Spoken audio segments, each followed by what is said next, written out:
Om Swastiastu, perkenalkan nama saya Nilo Putuadi Dinda Dio Puspita, di mana di sini kami dari SGD A3 akan mempresentasikan student project yang sudah kami susun yang berjudul Pendekatan Kedokteran Keluarga pada Kasus Embolic Stroke dengan Hipertensi dan Hemiplegia. Baik, adapun anggota kelompok dari SGD A3 dapat dilihat pada layar. Baik, akan kami mulai dari bab 1 yaitu pendahuluan yang akan dijelaskan oleh rekan saya. Baik, perkenalkan nama saya Nimadelia Amanda Setiawati dengan 3 digit NIM terakhir 110. Jadi izinkan saya untuk menjelaskan latar belakang dari student project ini. Jadi stroke itu merupakan penyebab utama kematian dan juga disabilitas fungsional di tingkat global maupun nasional. Dengan faktor risiko terbesar dari kejadian stroke embolik itu adalah hipertensi. Dengan konsekuensi neurologis pasca stroke yaitu adalah hemiplegia atau kelumpuhan total pada salah satu sisi tubuh. Kemudian, kondisi hemiplegia ini membutuhkan manajemen komprehensif jangka panjang di komunitas. Kemudian, dengan kondisi hemiplegia tersebut, maka memerlukan pendekatan kedokteran keluarga dengan prinsip pelayanan yang holistik atau menyeluruh. Maka dari itu, tulisan ini kemudian disusun untuk menganalisis aplikasi klinis pendekatan kedokteran keluarga dalam manajemen pasien pasca stroke emboli dengan hipertensi. Baik, selanjutnya adalah rumusan masalah dari student project ini, yaitu yang pertama, bagaimana anamnesis yang dilakukan pada pasien dengan stroke embolik, kemudian bagaimana pemeriksaan fisik yang dilakukan untuk penyakit stroke embolik, apa pemeriksaan penunjang yang bisa dilakukan untuk mendiagnosis penyakit stroke embolik, apa saja faktor risiko dari stroke embolik, bagaimana pengaruh interaksi keluarga terhadap stroke embolik, bagaimana dampak penyakit stroke embolik terhadap keluarga, bagaimana diagnosis holistik dari penyakit stroke embolik dengan hipertensi dan hemiplegia, kemudian bagaimana pendekatan kedokteran keluarga untuk stroke embolik dengan hipertensi dan hemiplegia, serta apakah ada upaya pencegahan yang bisa dilakukan untuk mencegah stroke embolik ini. Baik, dari rumusan masalah tersebut, tujuan dari ditulisnya student project ini yang pertama adalah untuk mengetahui pendekatan anamnesis yang dilakukan pada pasien dengan stroke embolik, untuk memahami pemeriksaan fisik yang dilakukan untuk penyakit stroke embolik, untuk memahami pemeriksaan penunjang yang bisa dilakukan untuk mendiagnosis penyakit stroke embolik, untuk mengetahui faktor risiko dari stroke embolik, untuk mengetahui tentang pengaruh interaksi keluarga terhadap stroke embolik, untuk menganalisis dampak penyakit stroke embolik terhadap keluarga, untuk mengetahui langkah diagnosis holistik dari penyakit stroke embolik dengan hipertensi dan hemiplegia, untuk memahami pendekatan kedokteran keluarga untuk stroke embolik dengan hipertensi dan hemiplegia, serta untuk mengetahui upaya pencegahan yang bisa dilakukan untuk mencegah stroke embolik. Baik, kemudian tulisan ini memiliki manfaat teoritis, yaitu yang pertama, berkontribusi pada penguatan kerangka kerja atau framework ilmiah mengenai aplikasi prinsip-prinsip kedokteran keluarga, seperti pelayanan yang holistik, mengenai biopsikososial, kemudian pelayanan komprehensif, berkesinambungan atau continuity of care, dan berpusat pada keluarga atau family center dalam konteks penyakit kronis yang sangat kompleks. Kemudian tulisan ini dapat menjadi tambahan literatur ilmiah mengenai manajemen stroke di tatanan layanan primer, dan secara spesifik, penelitian ini mengisi celah pengetahuan tentang bagaimana pendekatan kedokteran keluarga dapat mengintegrasikan manajemen faktor risiko, yaitu hipertensi, dengan rehabilitasi disabilitas berat seperti hemiplegia secara simultan. Dengan manfaat praktis, tulisan ini dapat digunakan sebagai panduan praktik bagi dokter keluarga maupun praktisi di layanan primer dalam mengelola kasus pasca stroke embolik. Kemudian dapat menjadi bahan ajar untuk menambah pengetahuan mahasiswa mengenai pelayanan kedokteran keluarga, serta memberikan bukti atau evidence base tentang pentingnya peran dokter keluarga sebagai koordinator pelayanan atau perawatan atau care koordinator dalam sistem pelayanan kesehatan, terutama untuk menangani beban penyakit kronis seperti stroke. Baik, kami akan lanjutkan untuk bab 2 yaitu pembahasan yang akan dijelaskan oleh rekan saya. Baik, terima kasih atas kesempatannya. Sebelumnya perkenalkan saya Nimadeo Pinaka Jenani dengan titik terakhir 050, di mana di sini saya akan menjelaskan bagian anamnesis. Sebenarnya di sini anamnesis yang dilakukan untuk mengetahui presentasi klinis dan juga faktor risiko pada kasus stroke emboli dengan hemiplegia. Yang pertama itu dari sisi presentasi klinis dan kronologi, pasien harus didata secara rinci mulai dari keluhan utama, kapan gejala pertama kali muncul, dan bagaimana pola perkembangan kelemahan pada satu sisi tubuh. Di sini penting dibedakan apakah onset yang mendadak ataupun progresif, karena perbedaan pola ini bisa mengarah pada perbedaan etiologi, misalnya embolik dibandingkan non-embolik. Selain itu, riwayat gejala penyerta seperti gangguan bicara, diplopia, pusing berat, ataupun penurunan sampai kehilangan kesadaran perlu dicatat dengan jelas, karena informasi ini berpengaruh langsung terhadap penentuan jendela terapi akut dan juga keputusan untuk rujukan emergensi. Dalam konteks stroke embolik, anamnesis juga harus menggali adanya keluhan yang mengarah ke sumber embolik kardial, misalnya nyeri dada, palpitasi, kejadian sinkop, ataupun adanya prosedur kardiovaskuler yang baru dilakukan. Hal ini akan meningkatkan kecurigaan bahwa sumber emboli itu berasal dari jantung. Berikutnya dari sisi risiko dan juga riwayat sistemik, riwayat hipertensi harus diambil secara komprehensif. Berapa lama pasien menderita hipertensi, bagaimana pola tekanan darahnya, sejauh mana kepatuhan terhadap obat, dan jenis terapi antihipertensi yang sudah pernah digunakan. Karena hipertensi merupakan faktor risiko utama untuk stroke dan sangat mempengaruhi perencanaan pengendalian tekanan darah setelah kejadian stroke.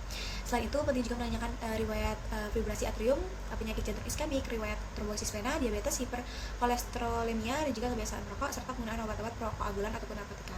Data ini akan mengarahkan kita pada pemeriksaan lanjutan seperti EKG, pemantauan aritmia, dan juga ekokardiografi.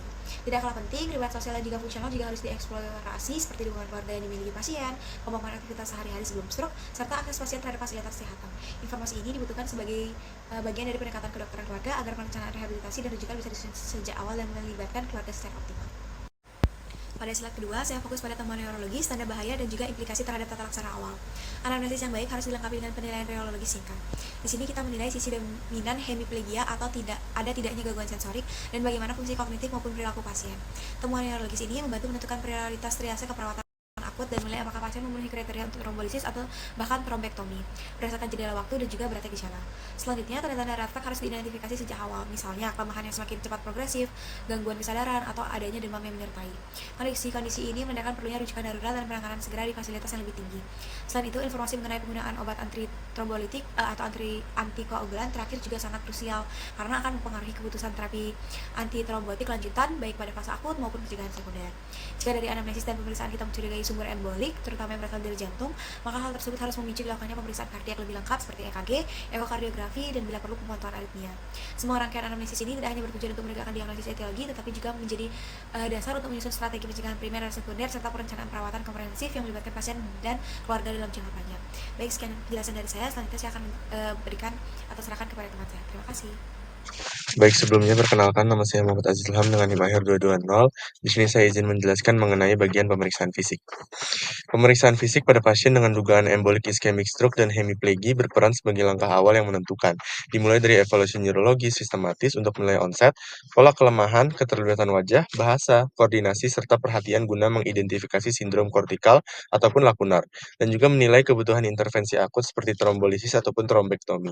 Pada pasien dengan hipertensi, penilaian hemodinamik yang cermat termasuk pengukuran tekanan darah berulang dan interpretasi nilai masuk penting untuk menentukan stabilisasi sebelum terapi reperfusi.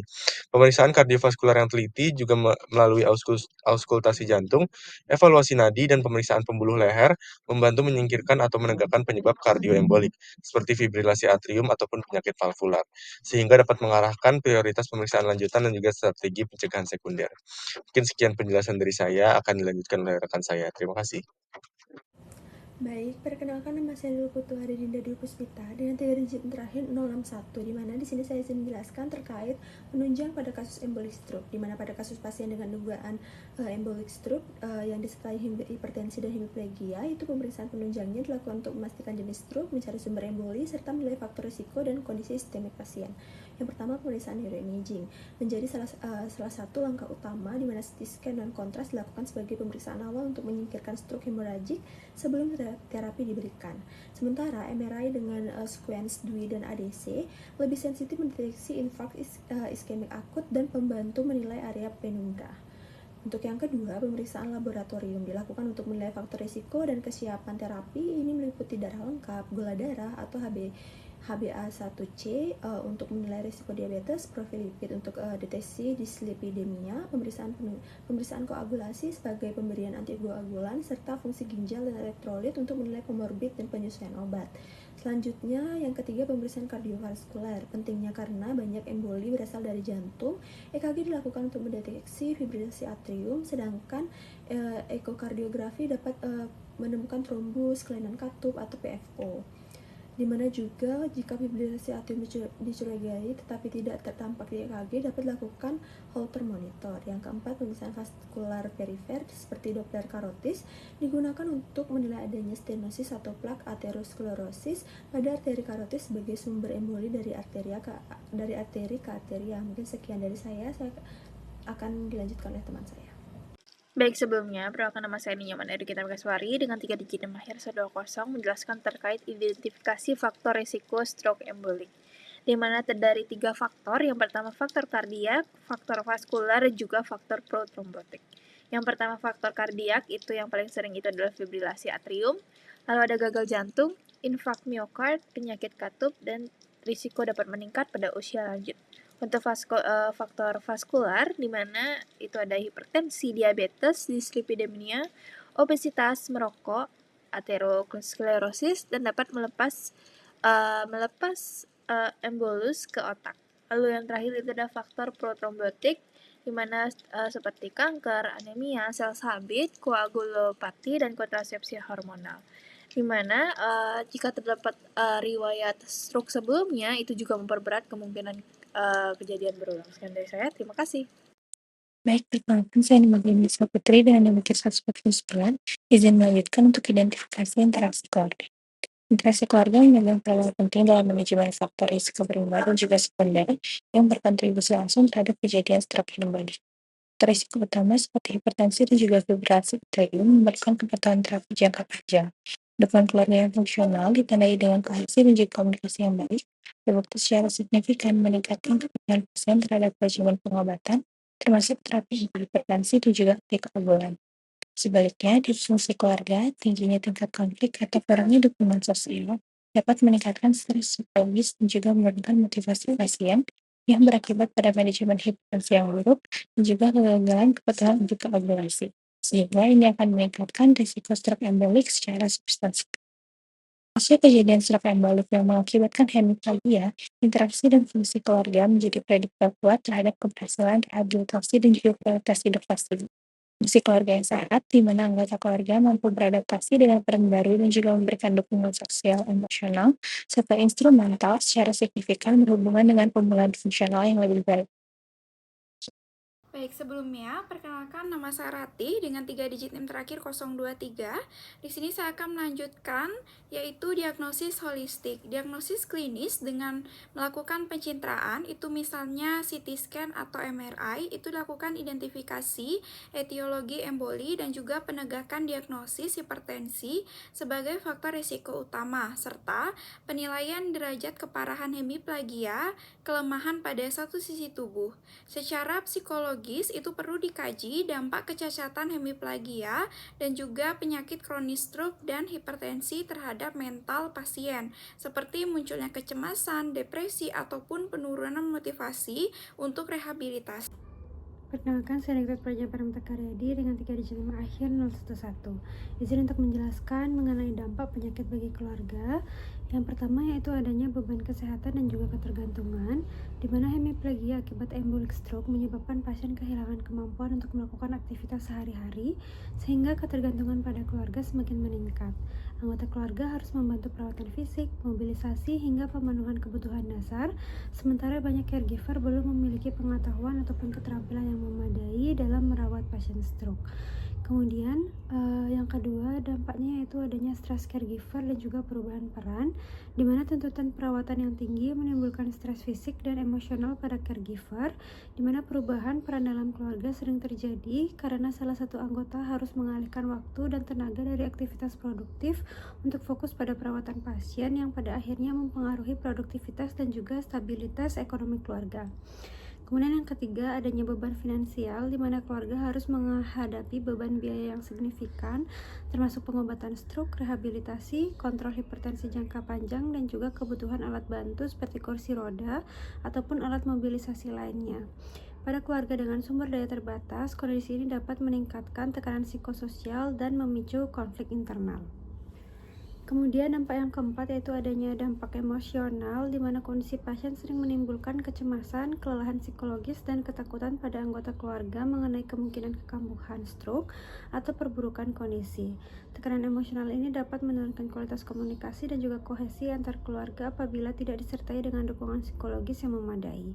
Kemudian yang terakhir, adanya dampak sosial, di mana tingginya tuntutan perawatan pasien sering membuat keluarga membatasi interaksi sosial dengan lingkungan sekitar, yang dapat menyebabkan isolasi sosial.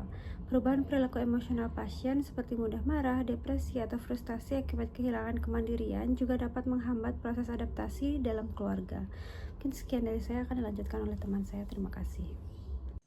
Baik, perkenalkan saya Niluh Putu Karisma Wulandari dengan 3 digit NIM terakhir 009.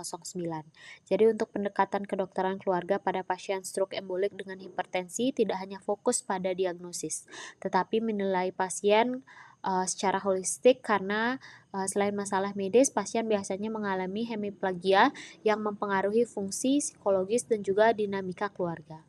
Oleh karena itu, dilakukan penilaian biopsikososial, termasuk kemungkinan depresi pasca stroke dan juga kelelahan pengasuh, serta modifikasi lingkungan rumah untuk mendukung aktivitas pasien. Selanjutnya, penata laksanaan harus kolaboratif. Dokter keluarga berperan sebagai koordinator utama yang menghubungkan berbagai profesi. Neurologi untuk manajemen stroke sekunder, kemudian fisioterapi dan juga okupasi untuk rehabilitasi, ahli gizi untuk diet hipertensi, serta psikolog atau pekerja sosial untuk dukungan emosional. Pasien dan keluarganya selalu terlibat sebagai mitra aktif dalam setiap keputusan perawatan. Terakhir, prinsip keberlanjutan menjadi inti. Perawatan tidak berhenti setelah fase akut selesai. Dokter keluarga memantau tekanan darah, kepatuhan obat, komplikasi fisik, serta terus memberikan edukasi gaya hidup untuk mencegah stroke berulang. Hubungan jangka panjang ini membantu mengantisipasi masalah lebih awal dan juga meningkatkan kualitas hidup pasien serta keluarganya. Sekian dari saya serahkan ke teman saya yang selanjutnya. Baik, mohon izin untuk melanjutkan. Sebelumnya perkenalkan, saya Nilo Trisnayanti dengan 3 digit NIM terakhir 019. Di sini saya izin untuk melanjutkan tentang upaya pencegahan primer, di mana pendekatan kedokteran keluarga dalam pencegahan embolik stroke pada pasien dengan hipertensi dan juga risiko hemiplegia berfokus pada identifikasi dini faktor risiko, pengendalian tekanan darah, serta intervensi gaya hidup keluarga secara komprehensif. Pada pedoman 2024, Guideline from the Primary Prevention of Stroke itu menekankan bahwa kontrol hipertensi yang optimal seringkali memerlukan 2 atau lebih obat antihipertensi. Nah, di layanan primer, dokter keluarga itu harus memastikan pengukuran tekanan darah yang teratur, pengendalian profil lipid, status rokok, dan juga kebiasaan makan dan aktivitas fisik, dan juga melakukan edukasi pengontrolan maupun berbasis keluarga. Sedangkan untuk berkaitan dengan risiko atrial fibrillation, sumber tersering itu adalah emboli cerebral, di mana pendekatan keluarga ini wajib untuk meliputi deteksi AF melalui EKG dan perlu juga memonitoring ritme jantung. Di mana di sini intervensi ini harus disesuaikan dengan asesmen risiko manfaat secara individu. Dengan demikian, kombinasi antara pengendalian hipertensi, kemudian deteksi dan juga tata laksana AF dengan modifikasi gaya hidup dan edukasi keluarga itu menjadi sangat penting untuk pendekatan kedokteran keluarga dalam pencegahan kejadian embolik stroke dan juga mengurangi progresi dari ketidakmampuan seperti hemiplegia. Mungkin sekian dari saya, akan dilanjutkan oleh teman saya. Terima kasih. Baik, terima kasih atas kesempatannya. Perkenalkan, saya Ardana Arisfari dengan 3 digit NIM terakhir 082. Pada kesempatan kali ini, saya izin untuk menjelaskan terkait upaya pencegahan sekundernya. Di mana untuk pada kasus embolic stroke, di mana upaya pencegahan sekundernya akan berfokus pada pencegahan terjadinya stroke berulang. Embolic stroke itu sendiri etiologi utamanya adalah atrial fibrillation, sehingga fokus pencegahan adalah untuk mencegah atrial fibrillation ini untuk terjadi, dimana nanti biasanya akan distratifikasi terlebih dahulu risikonya, yaitu dengan melihat apakah ada congestive heart failure, kemudian dilihat juga apakah ada riwayat hipertensi, kemudian dilihat juga dari segi usia, dan kemudian dilihat juga apakah ada riwayat diabetes, serta dilihat juga apakah memiliki vascular disease sebelumnya atau tidak. Kemudian juga dilihat dari segi jenis kelaminnya, di sini apakah dia female atau male. Di sini apabila nanti kemudian ada poin-poinnya, dan kemudian apabila skornya itu di atas 2 atau lebih dari sama dengan 2, itu maka wajib dilakukan pemberian terapi oral antikoagulan, dimana itu biasanya bisa berupa vitamin K antagonis atau bisa juga non vitamin K. Selain itu, pada kasus embolic stroke di sini biasanya juga berkaitan erat dengan dislipidemia, sehingga perlu dilakukan pengendalian lipid di sini, yaitu target LDL-nya di bawah 70 dan juga untuk target kolesterolnya adalah di bawah 1,8. Sehingga di sini perlu dilakukan apabila memang pasien mengalami dislipidemia dengan target lipid di atas daripada yang seharusnya, maka akan dilakukan pemberian terapi statin. Contohnya adalah pemberian simvastatin. Baik, selanjutnya saya izin untuk lanjutkan penjelasannya ke upaya pencegahan tersier. Di mana untuk upaya pencegahan tersier sendiri, ini dia berfokus untuk mencegah terjadinya kondisi komplikasi lain, seperti contohnya adalah hemiplegi ataupun komplikasi-komplikasi lainnya. Di sini biasanya untuk upaya pencegahan tersier dilakukan setelah pasien melewati fase stabil. Di mana di sini untuk upaya pencegahan sekunder tersiernya itu sendiri, yang pertama dilakukan rehabilitasi. Biasanya di sini untuk latihan rehabilitasinya itu ada dilakukan bernama task specific training, di mana task specific training itu merupakan suatu latihan rehabilitasi yang dimana akan dilakukan pasien akan melakukan aktivitas kegiatan sehari-harinya secara real dan berulang setiap harinya. Di sini tujuannya adalah untuk mencegah terjadinya hemiplegi itu sendiri untuk terjadi. Selain itu, di sini karena apabila memang pasien sudah jatuh pada kondisi hemiplegi, maka di sini biasanya pasien akan mengalami penurunan kualitas hidup. Sehingga biasanya di sini memerlukan bantuan daripada keluarga ataupun caregiver. Sehingga di sini untuk upaya pencegahan tersiernya juga perlu dilakukan edukasi kepada pasien, keluarga, dan juga caregiver itu sendiri. Selain juga edukasi, perlu juga dilakukan pemberian dukungan psikososial. Hal ini dikarenakan pada kasus pasien seperti ini biasanya akan cenderung lebih mudah untuk pasien ataupun keluarga ataupun caregiver yang merawatnya itu sendiri untuk jatuh ke kondisi burnout. Sehingga sangat penting untuk dilakukan edukasi. Mungkin itu sekian dari saya kembalikan ke teman-teman yang lain. Terima kasih. Baik, akan kami lanjutkan untuk membahas bab 3 yaitu penutup yang akan dijelaskan oleh rekan saya. Baik, terima kasih atas kesempatannya. Sebelumnya perkenalkan, nama saya Muhammad Syed Lukman dengan izin pakai 227. Izin untuk memaparkan materi mengenai kesimpulan dari student project kali ini. Jadi berdasarkan analisis dan pembahasan, embolic stroke merupakan konsekuensi serius yang dalam konteks kasus ini sangat erat kaitannya dengan hipertensi sebagai faktor risiko mayor yang dapat dimodifikasi. Hipertensi kronis yang tidak terkontrol dapat memicu gangguan irama jantung, terutama atrial fibrilasi, yang merupakan sumber kardioembolik tersering. Manifestasi klinis utama dari stroke yang pada kasus ini adalah hemiplegia atau kelumpuhan total pada satu sisi tubuh yang menyebabkan disabilitas motorik berat, hilangnya kemandirian, dan penurunan kualitas hidup pasien secara signifikan. Lalu penegakan diagnosisnya memerlukan pendekatan multilapis, dimulai dari diagnosis klinis, melalui anamnesis terstruktur untuk mengidentifikasi onset, gejala penyerta, dan riwayat hipertensi, serta pemeriksaan fisik sistematis, seperti neurologis dan kardiovaskular. Ini harus didukung oleh pemeriksaan penunjang esensial, di mana neuroimaging krusial untuk membedakan iskemik dari hemoragik. Sementara pemeriksaan kardiovaskular seperti EKG, Holter, dan ekokardiografi wajib dilakukan untuk mengidentifikasi sumber emboli. Sesuai dengan diagnosis holistik, dampak penyakit ini bersifat multidimensi. Selain dampak biologis, juga timbul dampak psikologis yang signifikan seperti risiko depresi atau kecemasan, dan dampak sosial yang berat bagi keluarga. Peningkatan ketergantungan pasien memicu beban pengasuh atau caregiver burden secara fisik, emosional, dan finansial, seringkali menuntut perubahan peran role shifting dalam keluarga.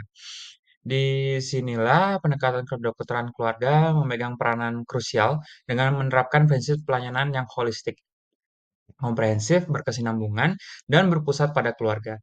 Dokter keluarga berperan sebagai koordinator perawatan yang mengimplementasikan tata laksana melalui kolaborasi interprofesional dan manajemen pencegahan 3 pilar.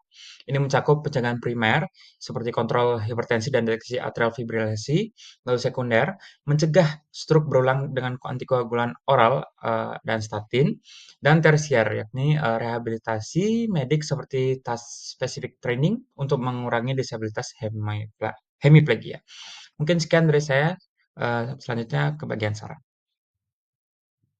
Baik, izin melanjutkan untuk bagian saran. Jadi berdasarkan kesimpulan tersebut, diajukan saran bagi pasien dan keluarga untuk memiliki komitmen tinggi terhadap kepatuhan terapeutik jangka panjang, terutama anti hipertensi dan antikoagulan oral, sebagai kunci pencegahan stroke berulang. Keluarga juga didorong menjadi mitra aktif dalam rehabilitasi tersier di rumah, seperti membantu latihan task spesifik, serta secara terbuka mengelola beban pengasuh dengan mencari dukungan psikososial agar terhindar dari burnout. Bagi tenaga medis, dokter keluarga di layanan primer disarankan untuk memperkuat asesmen holistik biopsikososial, tidak hanya pada pasien, tapi juga pada dinamika dan beban keluarga. Dokter keluarga harus proaktif menjalankan peran sebagai koordinator perawatan dalam tim multidisiplin dan meningkatkan agresivitas pencegahan primer dan sekunder melalui screening aktif serta pemantauan kepatuhan. Mungkin sekian dari saya. Terima kasih. Baik, adapun sumber dan literatur yang kami gunakan dalam penyusunan student project kali ini dapat dilihat pada layar. Baik, sekian presentasi dari SGD A3. Kami ucapkan terima kasih. Om Santi Santi Santi Om.